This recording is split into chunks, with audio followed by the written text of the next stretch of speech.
أعوذ بالله من الشيطان الرجيم. بسم الله الرحمن الرحيم. ألف لام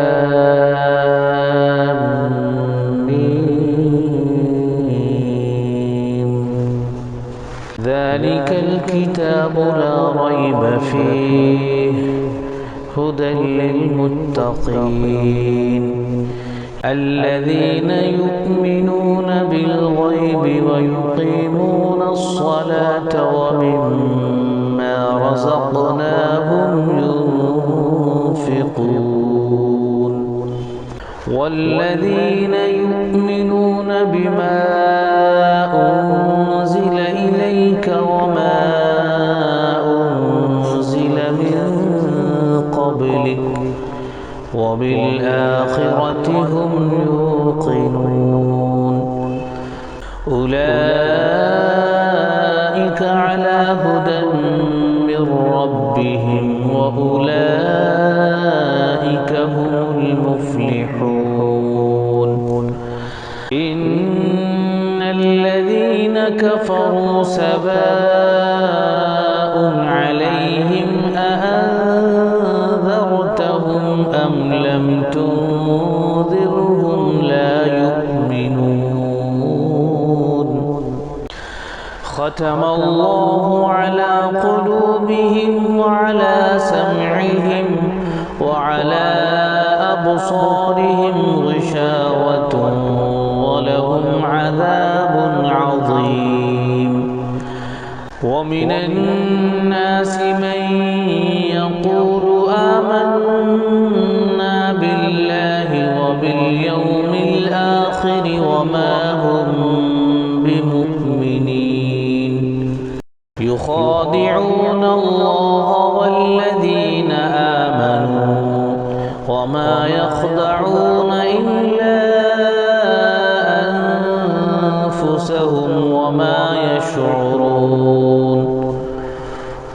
في قلوبهم مرض فزادهم الله مرضا ولهم عذاب أليم بما كانوا يكذبون. وإذا قيل لهم لا تفسدوا في الأرض قالوا إنما نحن مصلحون ألا إنهم هم المفسدون ولكن لا يشعرون. وإذا قيل لهم آمنوا كما آمن الناس قالوا أنؤمن كما آمن السفهاء ألا إنهم هم السفهاء ولكن لا يعلمون. وإذا لقوا الذين آمنوا قالوا آمنا وإذا خلوا إلى شياطينهم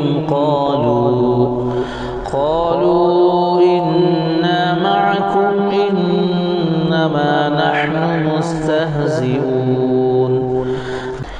الله يستهزئ بهم ويمدهم في طغيانهم يعمهون. أولئك الذين اشتروا الضلالة بالهدى فما ربحت تجارتهم وما كانوا مهتدين. مثلهم كمثل الذي استوقد نارا فلما أضاءت ما حوله ذهب الله بنورهم وتركهم في ظلمات لا يبصرون. صم بكم عمي فهم لا يرجعون. أو كصيب من السماء فيه ظلمات ورعد وبرق يجعلون أصابعهم في آذانهم من الصواعق حذر الموت والله محيط بالكافرين يكاد البرق يخطف أبصارهم كلما أضاء لهم مشوا فيه وإذا أظلم عليهم قاموا ولو شاء الله لذهب بسمعهم وأبصارهم إن الله على كل شيء قدير